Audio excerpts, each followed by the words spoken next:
I walked down the hallway alone. The security guard had offered to accompany me, but I assured him I knew my way. My shoes made a soft clicking sound which echoed behind me. The whole thing felt so surreal. I managed to not get lost and saw Detective Lucero leading out from a door next to the room we'd used before. "Miss Campbell, really good to see you. You look better than the last time I saw you." He seemed uncomfortable. That made me nervous.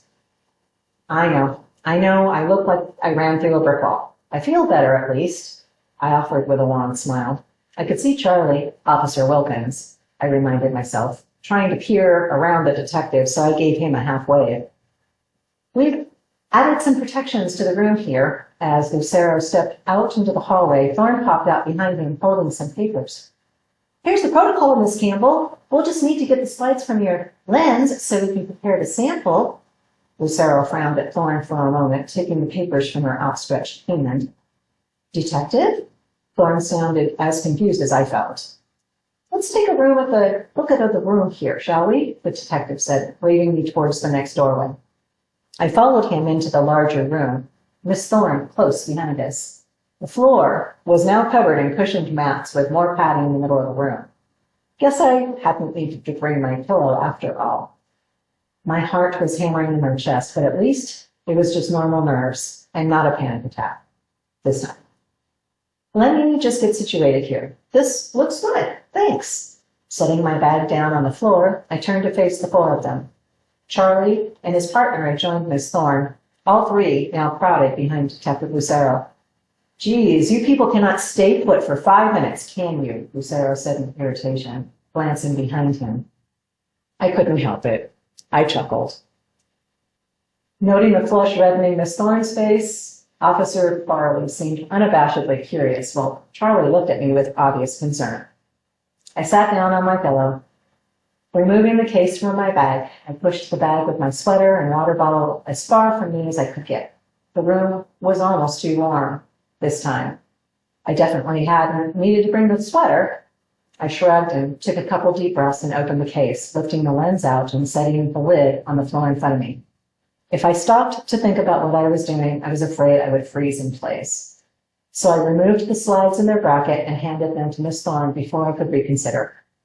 She explained how the sample would be prepared, her dry tone and matter-of-fact delivery making what sounded like a dialogue for a horror movie seem more like reading a recipe.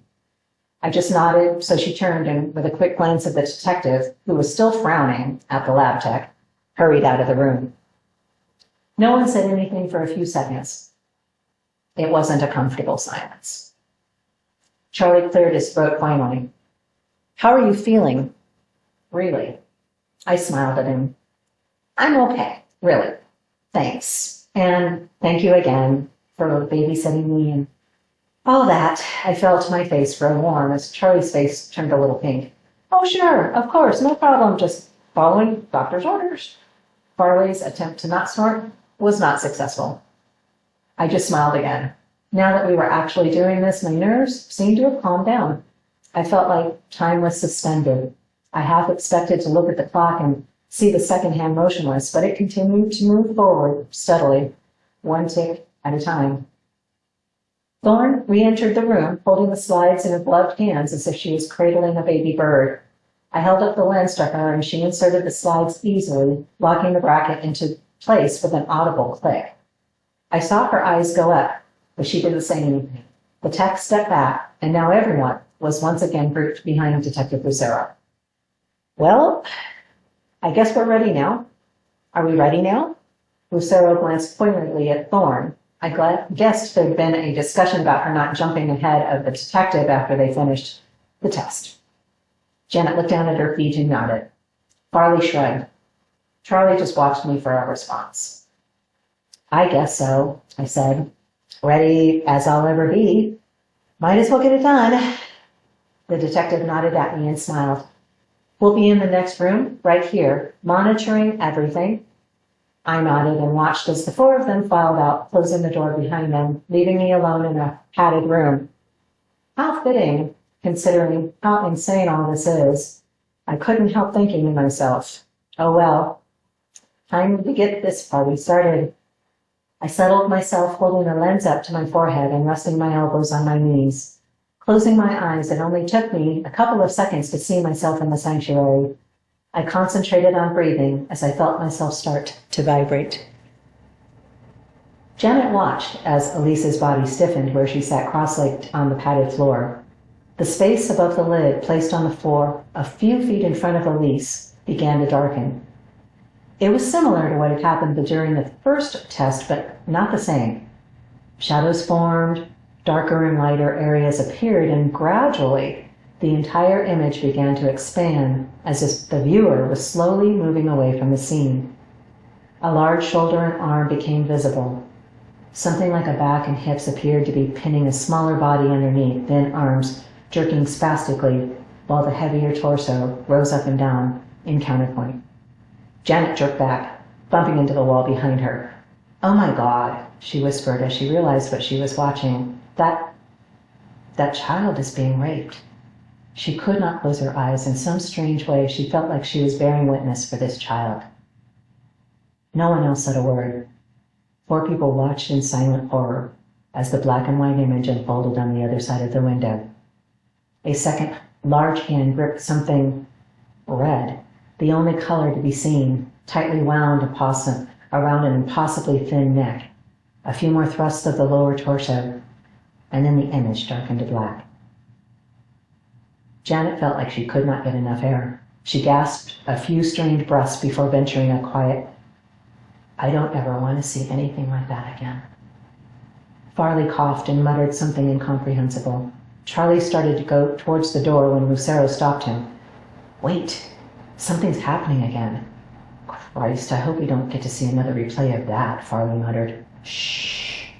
Janet could just see an image of white walls, some kind of white, shiny surfaces forming above the box lid, but for a moment there was nothing to orient or give definition to the scene. Then a faucet appeared and water started pouring down and around the impossibly tiny brown torso of a young boy. Then a large hand and arm appeared in the image, covered in protective gear. Blue liquid gushed and foam appeared, covering everything. "What the—" "He's cleaning the body." Lucero's voice was emotionless. Janet glanced at the detective.